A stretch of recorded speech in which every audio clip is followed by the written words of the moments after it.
You're tuned in to Shake, Rattle, and Goal, the official podcast of your Springfield Thunderbirds. Going out into the slot, Conklin with space, fires, he scores! Hosted by Matt Baker and Steve Forney. A show that's everything Springfield hockey, with interviews including players, coaches, and staff. The Springfield Indians repeat as the Calder Cup champions.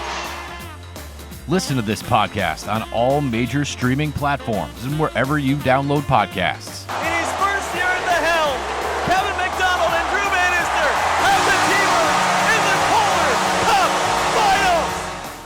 Finals. Watch the podcast on the official Shake, Rattle, and Goal YouTube page at SRG Podcast.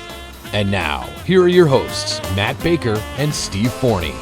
And this episode number 32 of the Shake, Rattle, and Goal podcast is proudly brought to you by our friends at White Lion Brewing in Tower Square in downtown Springfield and their new location in Amherst, your go-to pregame spot for Thunderbirds games. Also by our friends at YOLO Healthcare Consulting, bridging the gap for those traversing the healthcare landscape. And by our friends at Landscaping That Fits. Spring is in the air, and that means it's time to revitalize your outdoor space with Landscaping That Fits, proudly serving East Longmeadow, Agawam, Springfield, and Wilbraham areas. Alongside Matt Baker, I am Steve Forney. What's up, Matt? How are you, my good friend? I'm doing well. We're on vacation this week, so getting outside already, staying busy. How about you guys? Same. A nice couple days here. We're my wife's a teacher too, so we did Six Flags yesterday. We did Funzy today. We're got the lawn mowed. It's fantastic. After Landscaping That Fits, and Rob came over and laid down the first dose of stuff treatment on my lawn. So this is the weather. When people say spring, they don't think about the 50 degrees and rain, which it usually does more of. They think of days like today, and so definitely enjoy them. I do want to give a quick shout out my wife for my birthday. Look at this sweet, for those of you on YouTube, Orlando Solar Bears hat. There you go. Yep, yeah. Nice. Wow, that's a good find. Acid washed purple Solar Bears hat. Yeah. Cool little logo they got down there. And since half our team now are Solar Bear players, why the heck not? Practically are the Orlando Solar Bears. So you're not lying. So we are going to recap the games from the weekend. We are going to talk about obviously the games that are coming up this weekend. But Matt, we are going to have something sort of special for next week's episode. And I don't know if you want to fill in the people on what we're going to do. Sure. We're excited to announce the inaugural SRG Awards. I guess we'll call them the SRGs.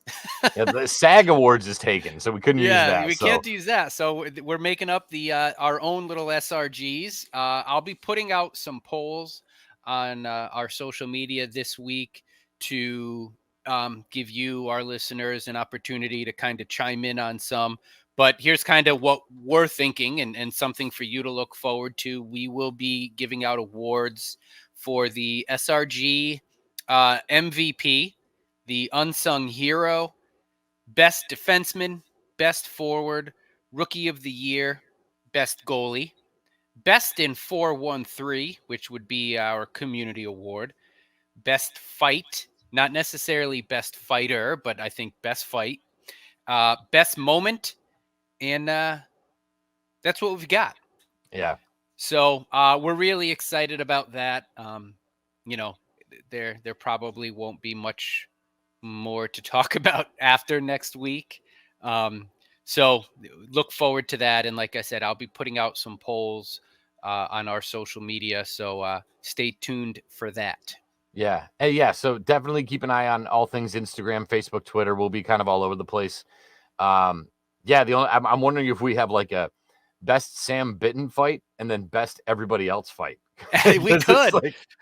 Sam could finish in the top 4, and then I had a couple in mind that actually weren't Sam, but that's going to be great, and I think you guys will really enjoy. Even if, let's say, next week is kind of a somber week, which it's looking like it probably is going to be here in Springfield. At least we have something sort of fun and interesting to talk about. And a lot of people have asked me what our plan is in the off season, and I think it's going to be, I guess to be honest, we haven't really figured that out yet. I mean, we have some contractual obligations that we have to continue to fulfill, but maybe it's the kind of thing that when something happens and news breaks, we go with it, or it stinks that like AHL TV won't just carry the playoffs. Like I would sit down and I would watch Hershey against, Lehigh Valley in a first round matchup. Like I'd watch that on a Wednesday, agreed. But we're not going to have access to that. So it's kind of hard to dive deep into playoff hockey, which I think you guys would find interesting. You listeners, I think you'd love to hear what's going on in some of these playoff matchups. We just don't have really access to it, but we'll figure it out. We'll definitely, I mean, we've talked about this. We'll definitely be active on our social media. Definitely. As I'm sure if you follow the AHL or the Thunderbirds team, they'll probably be active too, but we'll be active on our social media. I enjoy doing this. I know, Steve, you enjoy doing this. So, I think come the off season, we'll make sure to, keep you updated on, big news, breaking news and things like that. Look for some shorts, meaning shorter episodes, not really probably a full hour, but we'll come on, because we also don't want to have you lose interest in the SRG show either, Right. So And we'll be around. And maybe now's a good time for us to catch up with. Let's catch up with Ryan Smith. Let's catch up with Nate Costa. Let's see what the Bitten boys are doing in the off season. Like, we're going to sort of utilize all those. It'll be interesting to talk to Ryan Smith too when he becomes the next voice of the Boston Bruins at Nesson, because Jack Edwards just announced that he's done at the end of the season. And I'm full on team Ryan Smith, which I'd hate to lose him here, but holy smokes, that kid is just so good and he's so ready. And I hope he puts in for that and gets it. Although Nesson pays like garbage, but I would love to see him get that gig. So we'll access our resources and come up with some stuff for you, and we'll definitely keep you busy. And yeah, like Matt said, we want to always be talking Springfield hockey and have SRG at the top of mind. So so definitely stay tuned for that.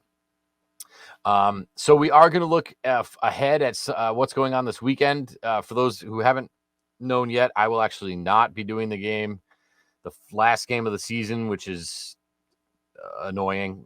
But it is what it is, because we have some family obligations, not just out of town, but out of state, out of New England, out of time zone, that I need to attend to this weekend. So we have that going on. But I am pleased to announce my fill-in will be Brady Denniston.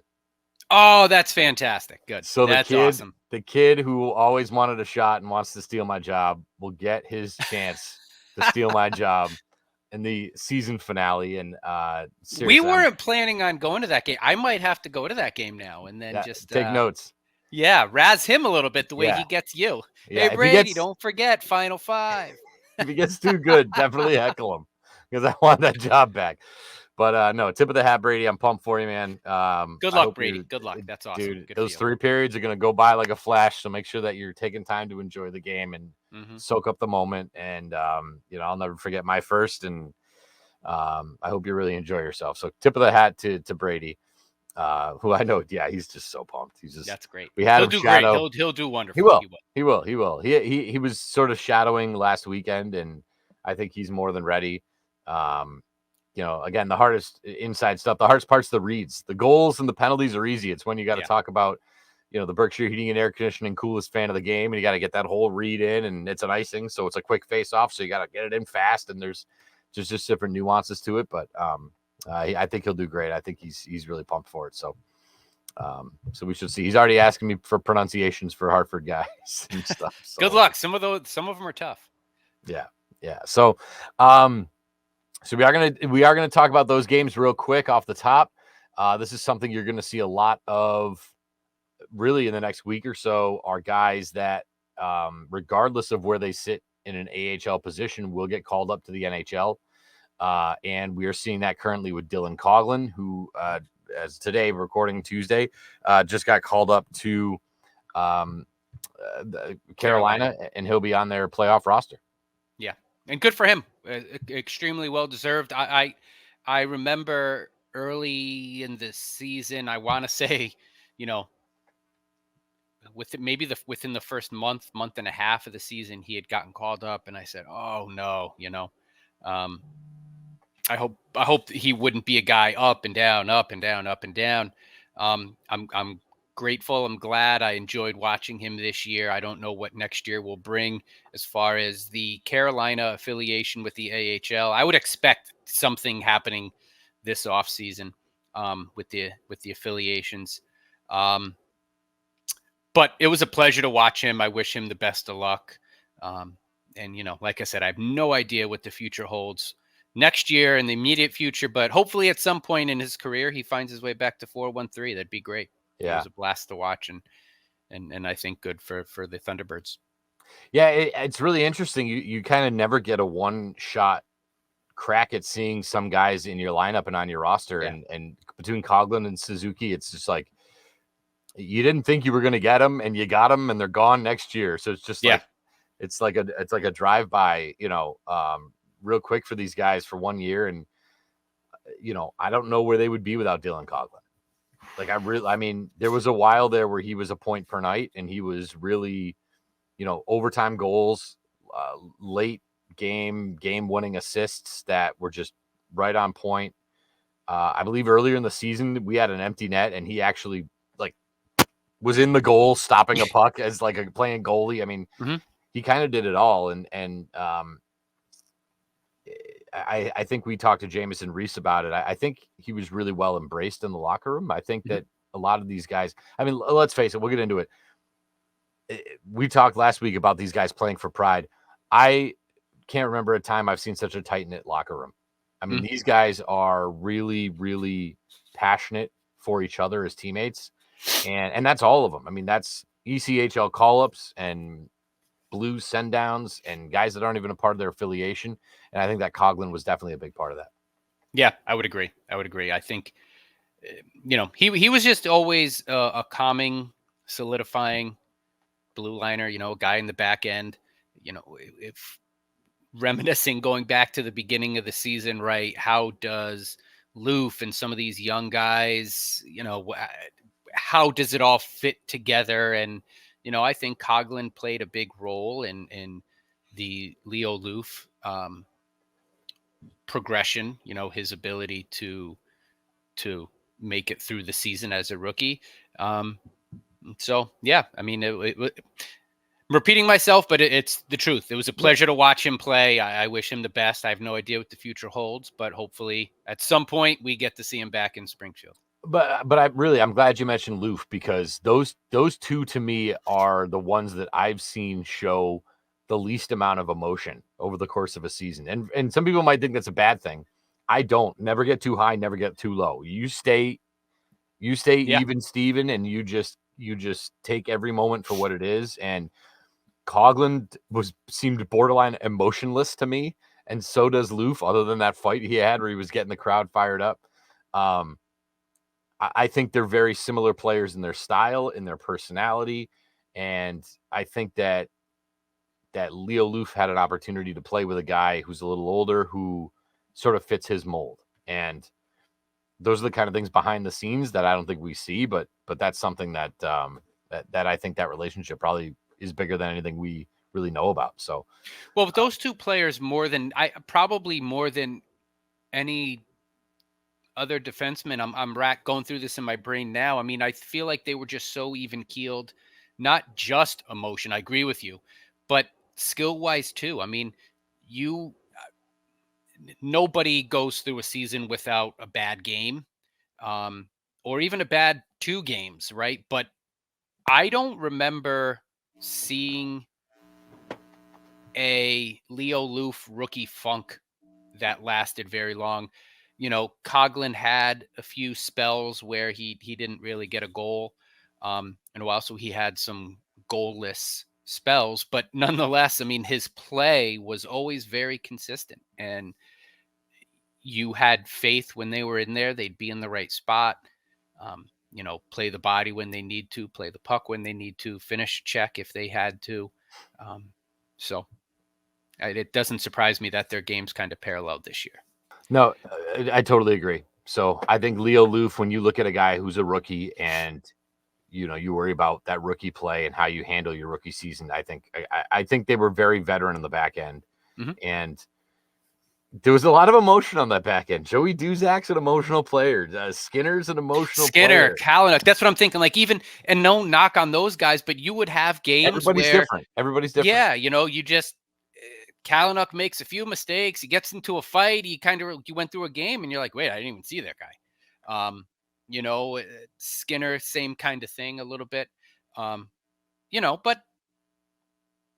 no, it seems nobody likes Joey Duzak other than the fans of the teams that he's on. Man, he is making enemies across the league, and I say that as a compliment. I mean, dude, you do your thing, man. Like he will not back down from anybody, and he'll have a couple extra chirps for you. And for a guy his size to handle himself that way, man, I love to see it. But I don't think he's sending out a lot of Christmas cards come December to a lot of teams out there. So yeah, I think that, and the other big story is Adam Gaudette, who 44 goals now. That is a massive number. Watching him this weekend in Providence, it was just like, well, he's going to score here. I mean, it's like you're watching, he's 5 strides away, and you're like, well, this is going to be an Adam Gaudette goal. I just know it is. And then bang, it happens twice. And you love to root for a guy like that. What a good dude. And now he's just shattering records. They're going to be in Springfield for a long time. Mm-hmm. Yeah. I mean, you go through seasons like this, and look, we all feel the frustration of how the season probably ends on Saturday, but a massive bright spot has been the play of Adam Gaudette this year. And it's, exciting. It's fun to watch. And, a selfish story, not a selfish story, but a story just, as my house, how much Adam Gaudette has increased the level of excitement for my kids watching. It's as young fans, it is about the goals. You miss the nuance of the game and the beauty of the puck passing and what's trying to happen offensively, defensively, forecheck, back check. My kids don't quite get that yet, but you hear a goal horn, they're money, right? Like that's money. The goals put butts in the seats, and how many butts have been put in the seat by Adam Gaudette this year? It's just a phenomenal run. Another guy happy to have here in Springfield, and watching him play in sort of, not a home arena for him, but somewhat local. And I hope he's able to stay in Springfield for a while. I would hate to see him leave, because I think he's been just great for the team, good for the locker room, and just a great player to watch on the ice. Yeah, I think if that doesn't happen, I hope it's because some team has valued him as a fourth line. Fair, yeah. Because he can play NHL fourth line minutes. It's just, when people think of fourth line, they think of a guy that's going to be big, and he's going to smash guys around, and he's going to kill penalties. No, you could have a guy like him in the fourth line who will be going up against other fourth lines. Yeah. And be the best guy on the ice. Yeah. And you want your power play, your second power play unit in the NHL to work. You can go dig into the fourth line and pull him up and put him on the second power play unit and get goals. He's a real asset to an NHL team as a fourth, maybe third liner. And so if he's not in Springfield, I hope it's for that reason. I mean, you like, if you're like, I love these guys, but like, if you're building a team and you need a fourth line, I'm taking Adam Gaudette over Alexandrov, Toropchenko, Nathan Walker, and I love these guys, but if I had to do it, I'm taking him over all those guys, and all those guys are up and he's down. So I wish him nothing for the best. I'd love for him to be here. I get nervous when guys settle. He's got a little baby now, him and his wife, and that's when they end up playing for Hartford. They're like, I want to stay here, but I cannot go back to Springfield. So let me just commute to the other city that's close by. And I definitely don't want that to happen. So we'll see. But tip of the hat to him. And again, those 2 goals on Saturday were beauties. I mean, just no chance. Just absolutely no chance. So I guess what we'll do here is we'll get a word from our sponsors. Then we'll take a look at the weekend games, and then we'll also look ahead to what we have coming up. The SRG podcast, proudly sponsored by our friends at White Lion Brewing in their new location in Amherst on North Pleasant Street. Also right in downtown Springfield at Tower Square at 1500 Main Street, the place to go prior to Springfield Thunderbirds games. I had to pay $11 to park this weekend. I wasn't very happy about it. You know why? Because I didn't park in Tower Square. and take my well, I don't have a ticket stub. That's part of the problem, I guess. But if you take your ticket and you show it to the people at White Lion, they'll validate your parking for you. So do make sure you do that on Saturday while you're there. First of all, tell them that we sent you because that makes us look good. But while you're there, grab yourself some nachos, Seuss mac and cheese, some Hall of Fame wings, along with any of the beers they have on tap. And don't forget, you can find your favorite White Lion beers in your local liquor store cooler as well. White Lion Brewing in Amherst and in downtown Springfield, a proud local sponsor of the SRG podcast. By our friends at YOLO Healthcare Consulting. YOLO Healthcare Consulting offers education, training, tutoring, coaching, and mentoring for healthcare professionals and students. Founding owners Yolanda Mero and Lola Rios are doctorate-prepared nurses with over 20 years combined bedside, academic, and leadership nursing experience. They also offer assistance to individuals navigating the healthcare system for long-term care and home care planning needs. Founded right here in Western Mass, YOLO Healthcare Consulting are the ones to contact to help you bridge the gap. If you're traversing the healthcare landscape, you can reach out to them at yolo.healthcareconsulting@gmail.com, or you can give them a call at 413-627-0609. Make sure you tell them that the guys from SRG sent you. And by our friends at Landscaping That Fits. I mentioned Rob Fitz and his people at Landscaping That Fits came to my house, laid down the first the spring fertilizer. So thank you to those guys. I am now on the list, and spring is in the air, and it's time to revitalize your outdoor space with Landscaping That Fits. They serve the East Longmeadow, Agawam, Springfield, and Wilbraham area. Temperatures have been rising this week. It's the perfect time for a refreshing spring cleanup. Let's prepare your outdoor space, and who better to do it than Landscaping That Fits? Did you have these beautiful days this weekend where you went outside earlier this week? You went outside in the backyard. You're like, oh, this is nice. Then you looked around. You were like, oh, God. Like, oh, my, I have so much work to do, and I don't even know where to start. You got leaves and sticks and twigs, and the grass is... Call up our friends at Landscaping That Fits. Let them come over, clean the yard, get it all ready so that you can be ready for spring and everything else that comes along with it. And you can sit back and enjoy the beauty of your yard. With Landscaping That Fits, your lawn will be the envy of the neighborhood. Call them today at 413-847-0338 to schedule your lawn service needs. Visit them online at landscapingthatfits.com. Don't forget, they also do weed and feed, lawn service, mosquito and tick control, fall cleanup, aeration, overseeding. You name it, they'll do it. So reach out to our friends at Landscaping That Fits. I got it right this time. There it is. Again, something we've said a couple times at least, but a little Jekyll and Hyde this week as they don't look good against Charlotte. They give up another 40 shots. Mm-hmm. This is a team that between the two of them, I would think, holy smokes, like they should be able to beat this team. Are we skipping over Friday's Hartford game? Oh, I'm because sorry. we could. No, I am, but yeah, that one wasn't a ton better either. Because Friday did. Oh, go ahead. Well, my takeaway with this, and you said it right. Like, we all, right. We it's okay to be frustrated with how this season turned out, and it's easy to blame and this but if you look at it, I mean, you said it. There's a lot of Orlando solar bears. Yeah. What I always want to say sound tigers, solar polar, whatever they are.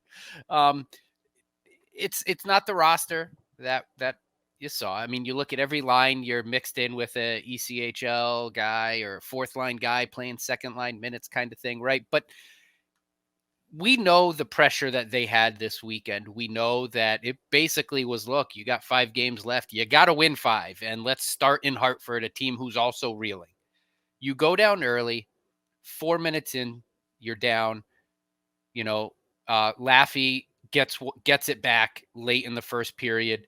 Shout out to Callie Rosen, 30 assists. That snuck up on me a little bit. Looking through the box with 30 assists for Callie Rosen. So, shout out to him as well.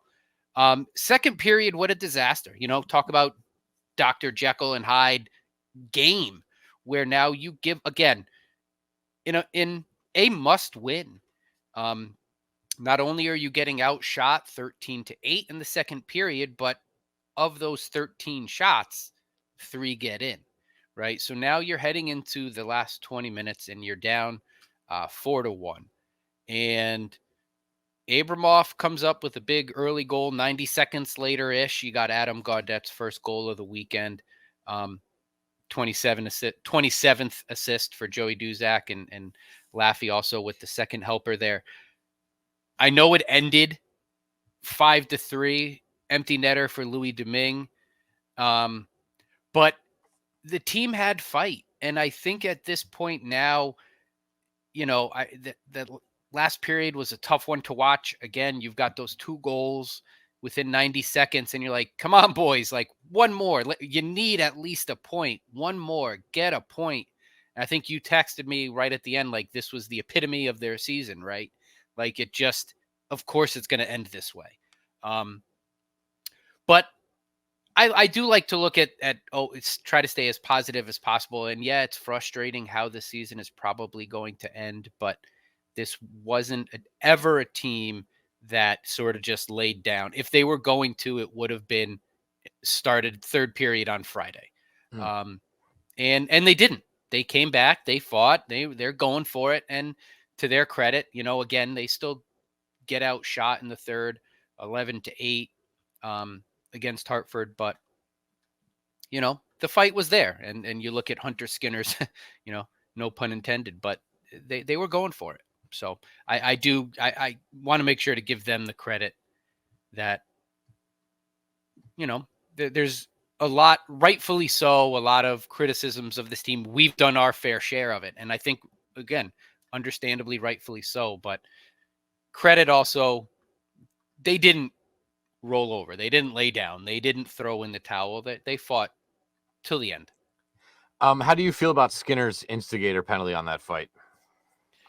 I had to ask you, and this might be a good opportunity to clarify. Because again, as it's happening, I was getting it through my box score notifications, and it's like, 2-minute instigator, game misconduct, fighting. And I'm like, well, wait a minute. How is all this getting lumped in? I understand why they have an instigator penalty, but it doesn't make sense to me. Every fight gets instigated at some point. You're absolutely right. I don't know how one fight. This would be a great off-season Casey Terreri question. Like, what are you looking? I don't understand it, and so just for that, like, every fight gets instigated. It could have been a check at the other end of the ice that instigated it. But just because now you're dropping the gloves in neutral ice or wherever you are, short of what Kyle Clifford tried to do to Joey Duzak, I don't know what instigating is and what isn't. So I don't like it, if that makes sense. No, you just took the words out of my mouth, because for one, yes, we got to talk to somebody like Casey about this. And by the way, hi Casey, I know you're listening, because you told me this weekend he still listens. Thank you. Nice, what's up, awesome. Casey? That's great. And Casey's dad, because now he's got Casey's dad on the SRG train. So what's up, Casey Terreri's dad? But Clifford, I think the rule was put in place for the Kyle Clifford situation. Yeah, not for what we saw in that game against Hartford. And you see this all across sports. They put rules in place for safety so things will get out of hand. And then it gets kind of, I don't say it gets abused by the officials. It doesn't, but it gets muddied, and Jake Lecision, first of all, I'd love to have him on my team, but he's very Brad Marchandy, where he's a little guy. He's more physical than he looks. He's I don't want to say cheap. He's not cheap. He's not dirty, but he'll give you a butt end. I mean, he'll let Joey you know Duzak he's there. Yeah, a very Joey Duzak-y, right? And he's one of those guys that I think other players just want to beat up. And and so, like, when he lays a hit like that, A, you want to stick up for your teammate, and B, boy, you just want to get at Jake Lecision. Yeah, because it's been instigating all game long. Exactly. Right? So when you talk about instigating, that you're exactly right, because that's something that's been brewing and brewing and brewing. And I think to have that call done there, to me is I just don't like it. And I don't believe it led to anything necessarily, other than it was annoying. You're trying to come back in a game. You think everything's going fine. You get a scrap to help, hopefully, liven the building a little bit. And now you got to go kill a penalty for 2 minutes. It's like, sure, for no good reason. And you lose Hunter Skinner. Now you're down to 5 defensemen. Yeah. So Yeah. I wasn't crazy about that. But 2 takeaways from the Hartford game. Number 1, Louis Domingue. Let's be honest, that goal was sick. I mean, most of these goals come from guys standing behind their net with time and clear shot. That dude from one knee just freaking flicked it. Yeah. And that was absolutely gorgeous. So, give props to where it's due. At the same time, I hate to sound like like a fan up on a power play. Shoot the puck, guys. Shoot it. I mean, you're getting outshot every single game. You're getting doubled up in shots. And there was a point in that second period where they come down on a 3-on-1 and it's pass, no shot. Wing it around the boards. Pass it to the point. Pass it down low. Pass it to the middle. Pass it back to the point. Pass it over there. Pass over here. Just somebody shoot the puck, man. Your guys are losing and you need a spark. Shoot it low to the far post. Let somebody else crash the boards. Let's play a little bit of backyard hockey. We've been talking about that, right? Like backyard, no rules hockey. Now's the time you need it. Yeah. Go to the net.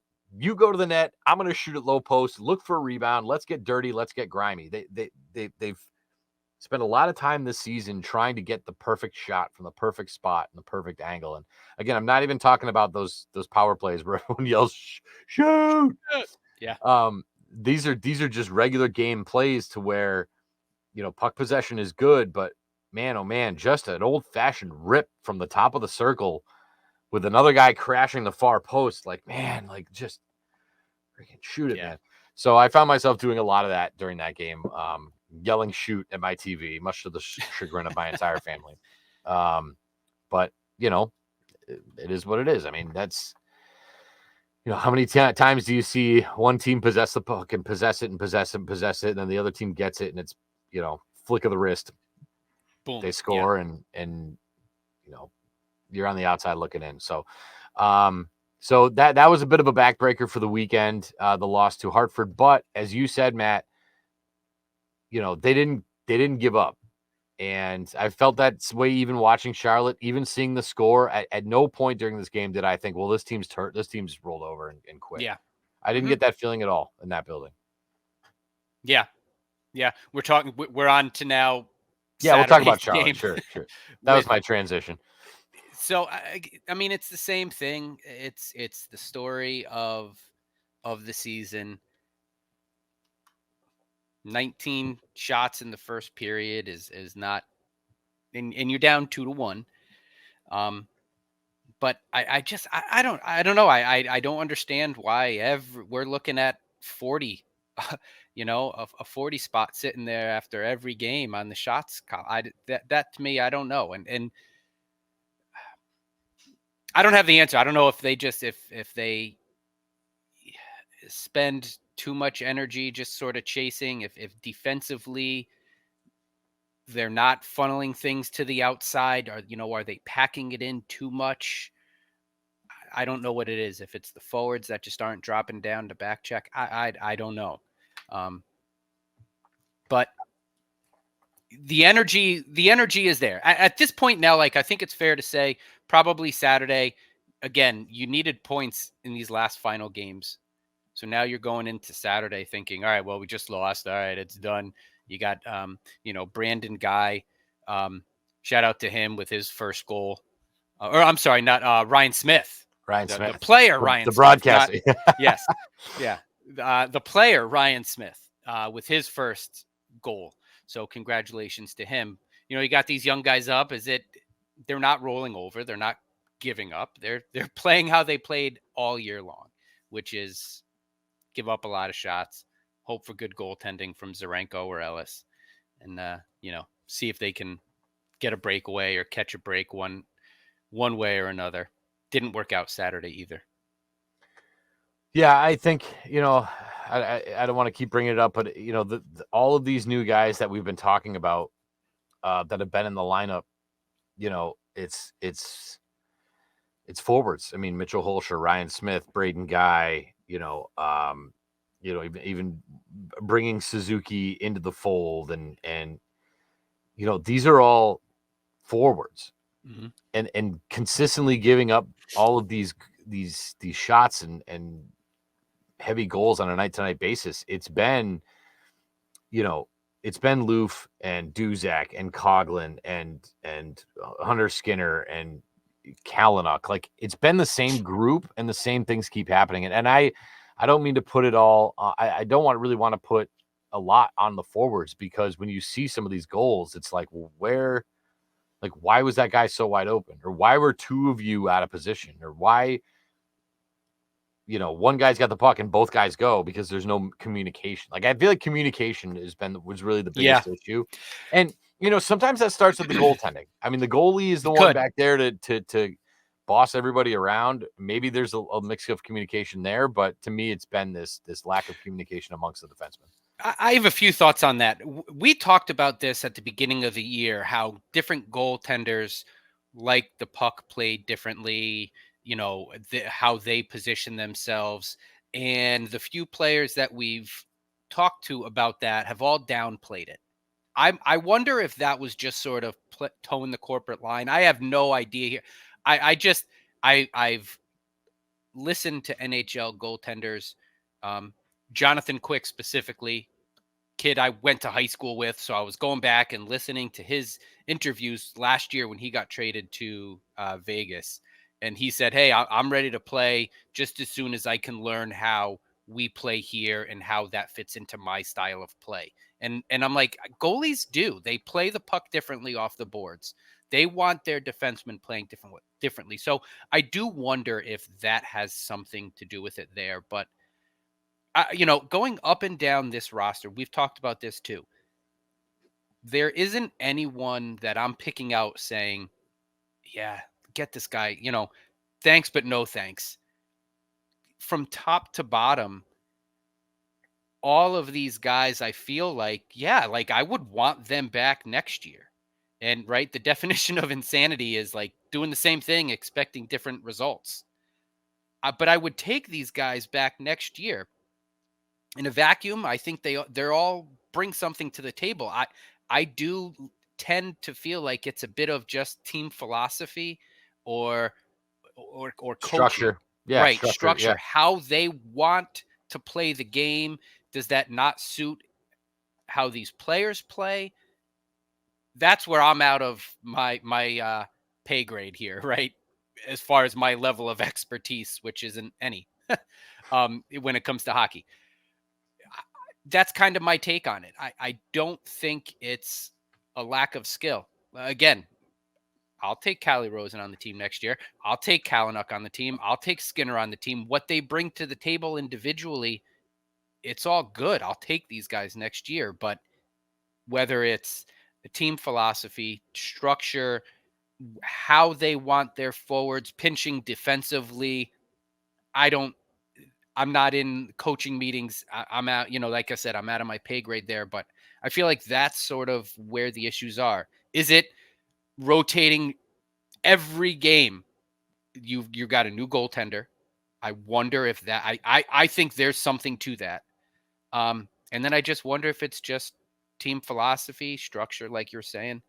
I don't know. I'll say you're nicer than me, because some of those names you mentioned, I'm like, hit the bricks. No idea. I'm curious to see, and I don't have it in front of me, but I'm curious to spend the 20 minutes to look at how many shots per game they've given up since Malcolm Subban got traded. And now Malcolm gave up a lot of shots, but we were in agreement that Malcolm gave up a lot of rebounds. Yes. So I'm not seeing, I don't think Colton Ellis or Zarenko give up a lot of rebounds. I think they're very sound. When they get a shot, they hang on to it. I think that there's a lot of times where, for instance, the opponent scored a goal this weekend, and after we did our song and dance on our end, I said, was it a good goal, or was the goalie left out to dry? And they were like, nope, he was allowed to dry again. Yeah. And how many times it was, but are you as a goalie, are you properly communicating with the defenseman to tell them what's going on? Where they need to be, right? I never played either. So I don't know the answer to that question, but I wonder if Malcolm is a guy who's maybe more vocal. I don't know. I think, and not to totally get off the games from last week, but I think this is good, right? I see a lot of their issues stemmed from neutral zone play, and the puck just gets way too easily carried into their defensive zones. And it might not always be a great shot that you're putting on Ellis, Zarenko, or Subban when he was here, right? But it's a shot. It's work that now this goalie has to do. And just too often you'd see them struggling to get through the neutral zone, and then the other team easily getting into the neutral zone, whether it be just poor passing from the Thunderbirds or just, is this team philosophy, their structure, hey, let them get into our zone and then we set up. But too often I felt like they just played passively in the defensive zone like they would a power play, sort of setting up that box on the perimeter. That's kind of how they played their 5-on-5, which just led to shots. Right. And we've talked about this too, where the amount of shots the Thunderbirds have given up all season long, you would expect a goaltender to have a save percentage in the 8.8, 8.9s. They're not. So it's good goaltending that has kept them in the games. And you brought up the point how the Thunderbirds are scoring off of much fewer shots, so almost hurting opposing goalies' save percentage. But if you're giving up, but maybe that's why they're so pass happy, because they're like, well, we have to find the perfect shot. Yeah. No, shoot.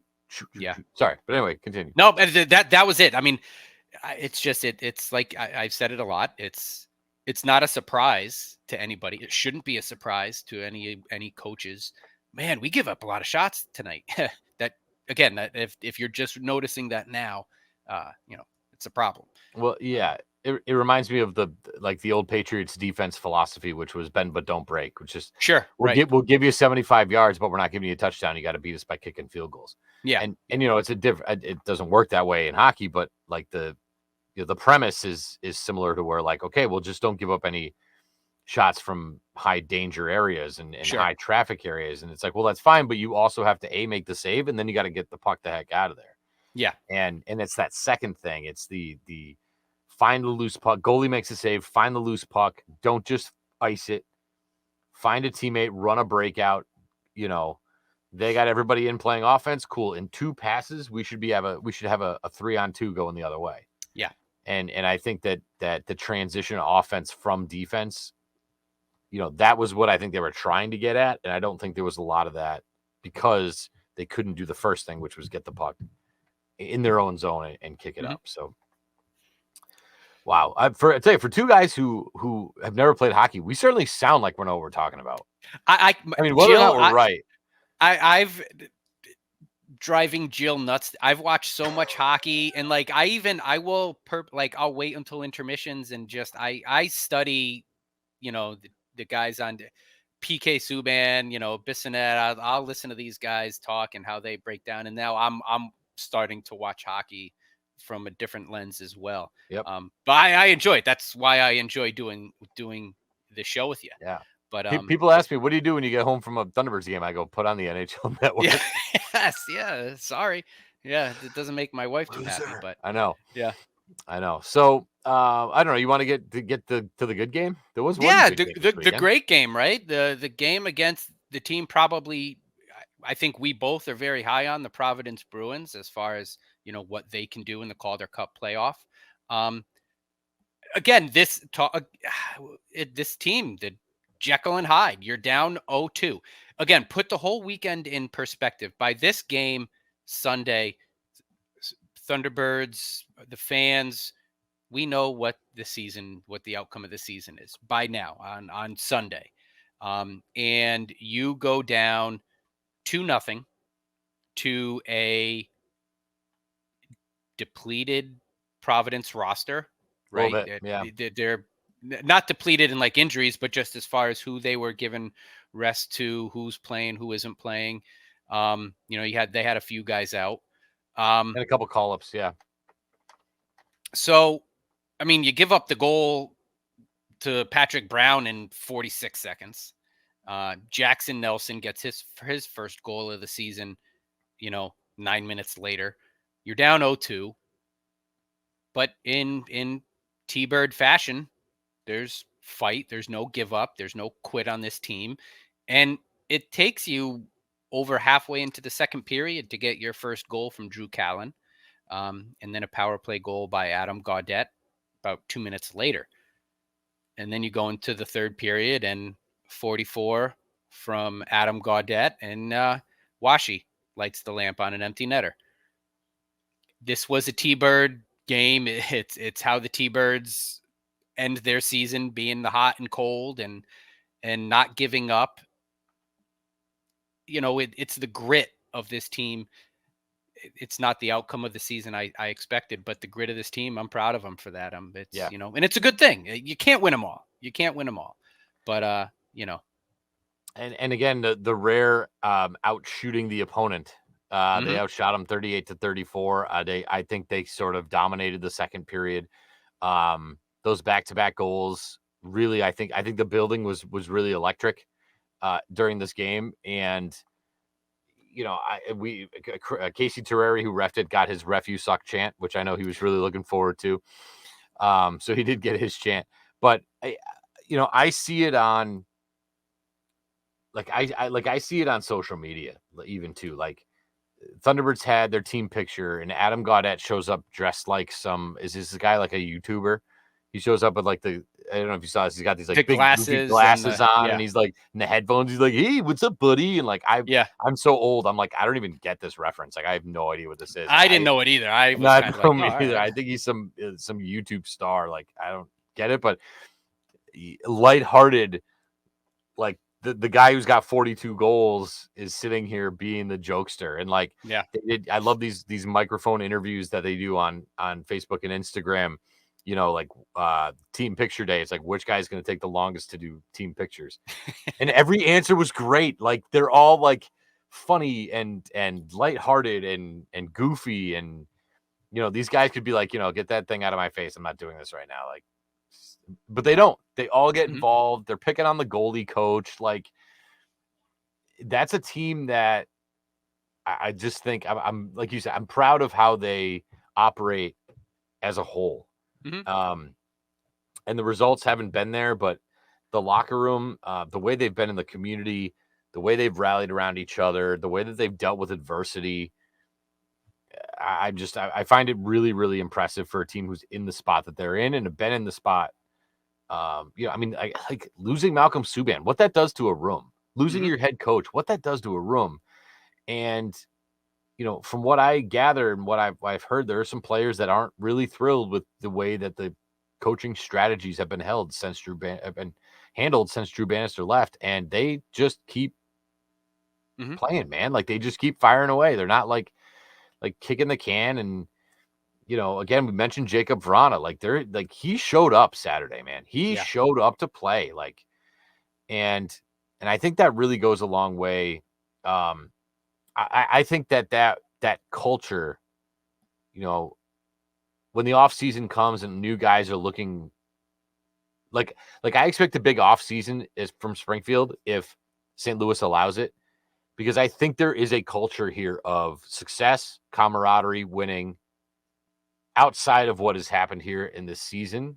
And I think that that's going to come from, if you're a hot free agent and Springfield makes you an offer, you're going to call Adam Gaudette, you're going to call Will Bitten, you're going to call, and they're going to say, this place is awesome, you got to come down here.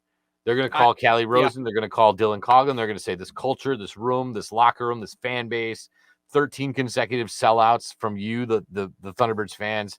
That's unheard of. Yep. I think all that success comes from this group in the locker room not giving up. And we've seen teams here in Springfield give up from other organizations. This is not one of those teams. And that makes me proud to be a fan. But like you said, man, when I watch this with my kids, I'm like, I told Luca, I'm like, dude, they're playing Providence. Like, they're probably going to lose. Like, so don't get sad if they lose. And sure enough, bang, they blow them out of the building. So it's like, you love to see it, I think, as a fan, and as somebody who's here in Springfield. And I think that's going to have lasting impressions into the offseason. Yeah, well said. I mean, it's nobody is going to make an excuse in the locker room or we're not going to, use it as an excuse. But if you look at the season, there are reasons. And when you put all the reasons in place, but guys could make excuses and they're not. Like, they could very easily make excuses and they're not. And so you're going out there and you're going to win. And I think just the fact of the tone of the fan base, the tone of the players, we're all sort of kind of upset about how this season turned out. And because those expectations are there, and I know for a fact, I guarantee you, players would rather play for a sellout crowd with expectations than for, I won't name a team because I'm not trying to kick them when they're down, right? But a team that's playing in front of, 1,300 fans on a Saturday night with no expectations. There are expectations here. And, whether you're a call up or a send down, whether you're an ECHL guy, when your number is called, you put that jersey on with pride and you play. And again, I echo what you said, because I think you said it pretty well. The results weren't there. It's not the outcome we expected, but the pride of putting that jersey on has always been there. And that's what keeps you coming to the games. That's what sells out the Thunderdome. And that's what hopefully sells out the Thunderdome next year too. Because I agree with you. I would expect a pretty promising, busy offseason. Yeah. And whether that's guys going up to St. Louis, St. Louis sending us some, or just the Thunderbirds themselves. I don't know exactly how many Thunderbird signings they're allowed. I know Pekka is a Thunderbird signing, and I know Sam Bitten is a Thunderbird signing. So I don't know how many more the Thunderbirds have, but we know how it works too. Like, you're going to have your agents call if it can't be a Thunderbird signing, it's a Springfield signing. I mean, I'm sorry, it's a St. Louis signing. And hey, I'm here to play here. I know Joey Duzak is a Thunderbird signing. I don't know how many years he has on his contract, but I know he's a Thunderbird signing. So, you're probably looking for the rest of this roster to be filled out by St. Louis, but hopefully it's these AHL guys who are on the phone with their agents, their free agents, saying, hey, get me over to St. Louis. Yeah. And tip of the hat to them for, Matthew Highmore and Martin Firk were legitimate AHL guys that they went out and said, let's go, let's bring them in. And, even on this roster, like Mackenzie McEachern, I think they anticipate, okay, here's a guy who's probably going to play a lot in the minor leagues, trading for Gaudette, knowing that he's a tweener. Like, I think that they do have us in mind in the off season, hopefully more than they have us in mind during the season. Again, I don't blame them. But But this culture, I think, has been set up by not just Nate Costa, but Drew Bannister sets the culture, and Tommy Cross sets the culture, and Matthew Pekka sets the culture, and I think guys like Will and Sam set the culture. Mm-hmm. And I think that has lasting impressions. And I just hope that years, I think 3 or 4 years from now, we're going to be sitting here going, boy, look at what Matthew Pekka helped build, and Drew Bannister helped build, and these guys helped build. Because I do. I think we have a very positive expectation, like you mentioned, for the off season. Yeah. So I don't know. We'll see how it kind of all shakes out. Real quick, talk go about this. 2 games left, right? Let me pull up the schedule real quick. You got Friday night in Providence. We'll see sort of what their Providence roster looks like heading into the end of the season. You have neither team really playing for much. Look, Thunderbirds have 2 games left. Lehigh Valley does have 3. Mathematically, they're not out of it. You basically need the Thunderbirds to win the last 2 and Lehigh Valley to lose the last 3. That is that's it. Anything other than it's done. And again, so you have Providence, who is playing the spoiler role. That's what they're playing for. They're entrenched in that number 2 seed in the Atlantic Division. And then you end the season at home against Hartford, who has been a team reeling as of late. 2 wins this weekend, though, for the Wolfpack, and they are going to be looking at, hey, you don't want to go into the playoffs feeling bad about yourself. You want to go into it winning.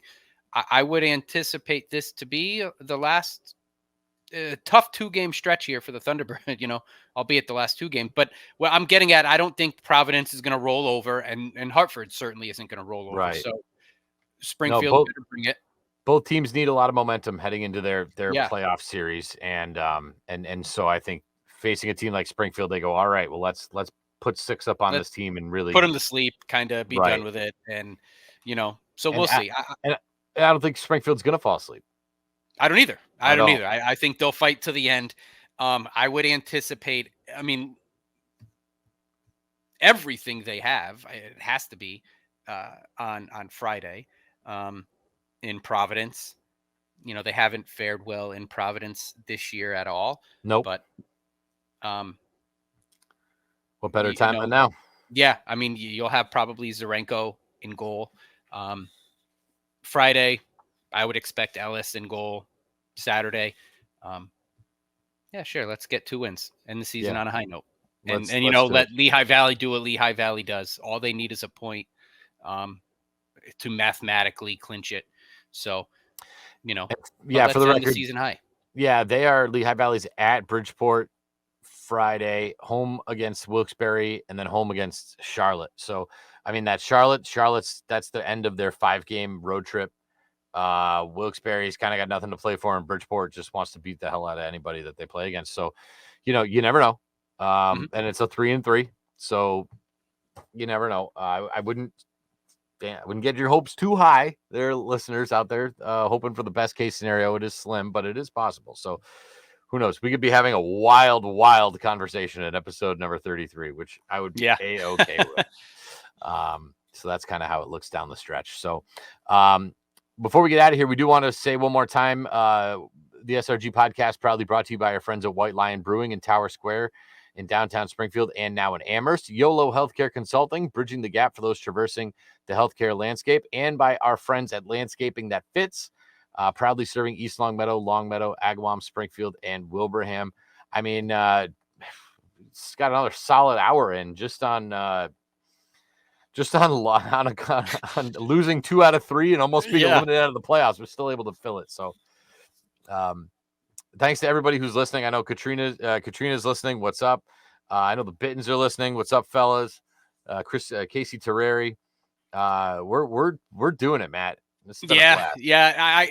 Next week, make sure episode 33. We've got our SRG awards, but I do want to take a quick minute and sincerely thank you all for listening. I mean, we've got, our friend Trina making posters for us, our friends Al Armin, his wife Pam making us the tapestries, and people reaching out to us on social media. They listen with their young kids, and our fan features that we've been able to do this year. I mean, it was about a year ago, I think I reached out to Steve with this idea, and this has been awesome. So thank you, fans. Thank you to the listeners. All of our interviews that we've been able to do. Thank you to the staff for not, encouraging us and allowing us to do this. This has just been great. I'm happy to be my small little part of this Springfield Thunderbirds family. And this has been awesome.